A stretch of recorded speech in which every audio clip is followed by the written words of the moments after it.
sangat kondusif Neke, ya. Kalau kita lihat contohnya dari angka kredit default swap yang 5 tahun, biasanya kisarannya 2016 sampai 2021 angkanya tuh sekitar 120-an. Bahkan kalau kita lihat tarik lagi tahun 2010-an tuh angkanya selalu sekitar 180-an. Sekarang angkanya di bawah 100, sekitar 80 untuk premi kredit default swap kita. Jadi persepsi pasar, walaupun kita ini sedang di masa tahun politik, akhir tahun ini sampai tahun depan, tapi kelihatannya pasar cukup kondusif ya sejauh ini.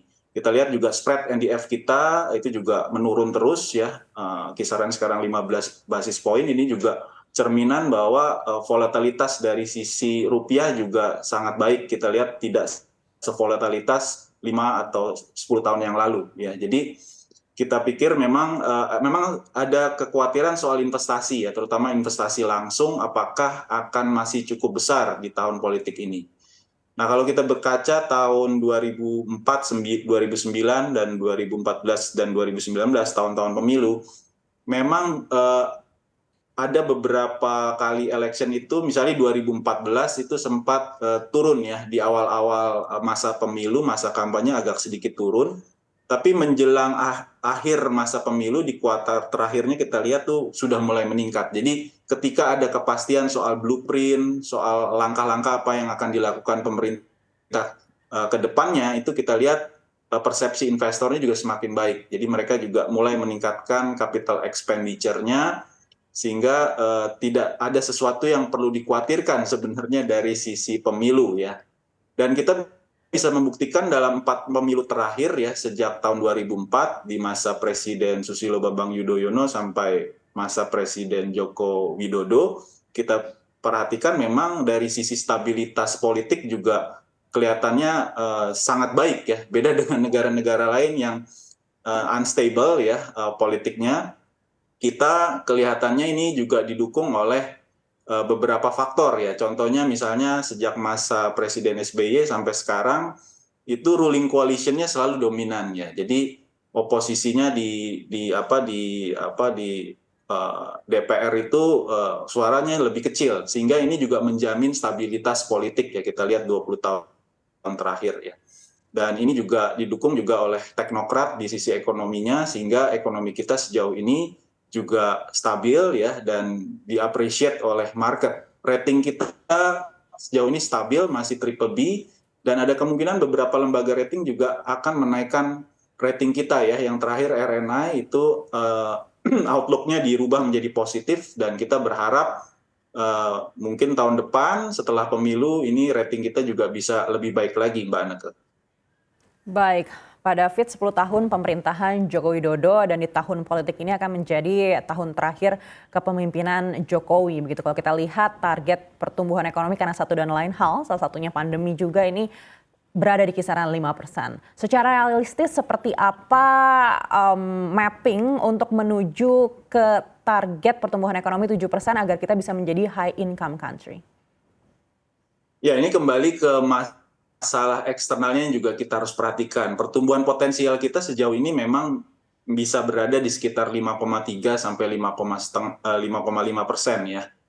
Untuk tahun 2024-2025 saya pikir sekitar 5,3 sampai 5,5 ini achievable, bisa kita gapai ya. Tapi memang seringkali kita di bawah pertumbuhan potensial kita, Mbak Neke. Jadi ini memang ada beberapa hal yang harus kita perbaiki, contohnya efektivitas dari investasi. Investasi yang masuk, yang seperti saya katakan tadi, deras sekali dalam 5-10 tahun terakhir, tapi efektivitasnya. Ini kalau kita lihat dari angka I-Core itu masih relatif tinggi. Jadi incremental capital output ratio kita masih di atas 6.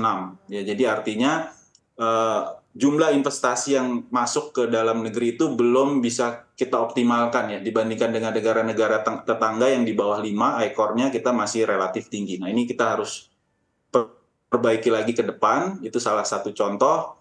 Lalu dari segi tadi ya, beberapa sektor juga terkait dengan sumber daya manusia ini juga perlu kita optimalkan lagi, apalagi ke depan ini banyak tantangan ya, Mbak Nike, termasuk juga pengembangan artificial intelligence, robotik, dan lain-lain tentu menjadi tantangan buat kita semua. Jadi dua hal itu, dan terakhir mungkin masalah birokrasi yang menjadi juga PR kita bersama ya dalam hal perbaikan efisiensi birokrasi kita, sehingga dalam hal perizinan, dalam hal misalnya kecepatan dalam menanggapi perubahan-perubahan eksternal yang terjadi, ini bisa kita tingkatkan ya kecepatannya ya, karena kita seperti saya katakan di depan tadi, banyak tantangan ya dari sisi geopolitik, dari sisi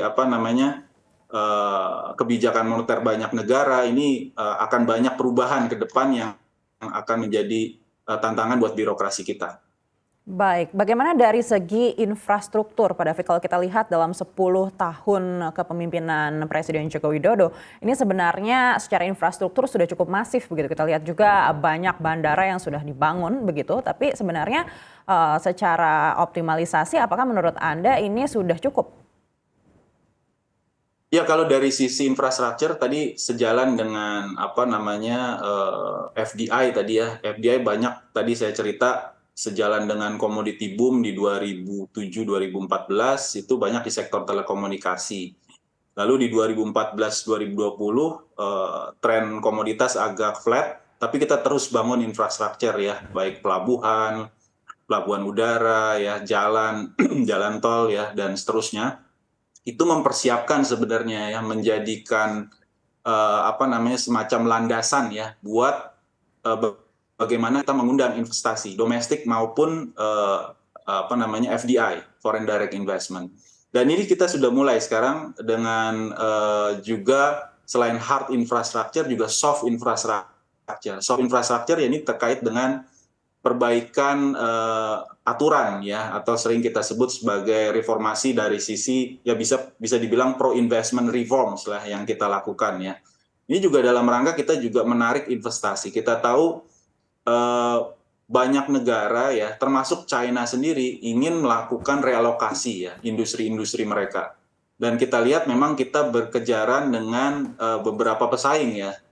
Misalnya India, Thailand, Filipina, ini juga kita lihat indeks manufakturnya cukup tinggi, mirip dengan kita yang cukup tinggi juga, ini karena pengaruh realokasi. Nah, ini kita harus bersaing dengan mereka ya, bagaimana kita dorong sehingga perbaikan soft maupun hard infrastructure ini juga berlanjut dengan masuknya investasi, dan ujung-ujungnya nanti akan ada penyerapan tenaga kerja dan juga akan mendorong ya devisa kita ke depan, Mbak Neke. Baik, Pak David, di sisa kepemimpinan Presiden Joko Widodo yang juga menjadi akhir dari era komoditi boom, lalu apakah kita masih bisa mengharapkan sektor komoditas? Tadi Anda sudah menyebutkan beberapa sektor seperti manufaktur, lalu perikanan, dan properti juga yang mungkin bisa menjadi harapan. Tapi dengan sisa waktu yang sedikit ini, apakah sektor-sektor tersebut bisa memberikan pertumbuhan ekonomi yang signifikan?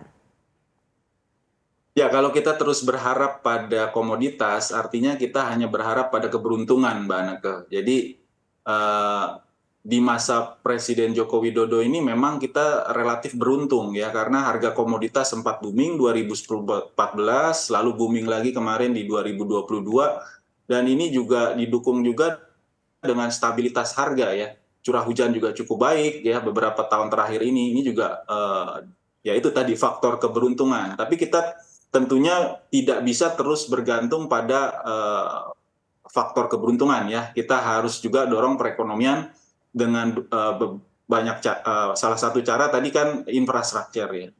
Dan kita tadi banyak tantangan dalam jangka pendek maupun jangka panjang, masih terjadi kompetisi antara Barat dengan China, dengan Rusia, konflik geopolitik ya, efek perubahan iklim, teknologi, dan seterusnya. Nah, ini yang harus kita antisipasi, Mbak Neke, dengan mempersiapkan tadi. Kuncinya memang salah satunya human capital.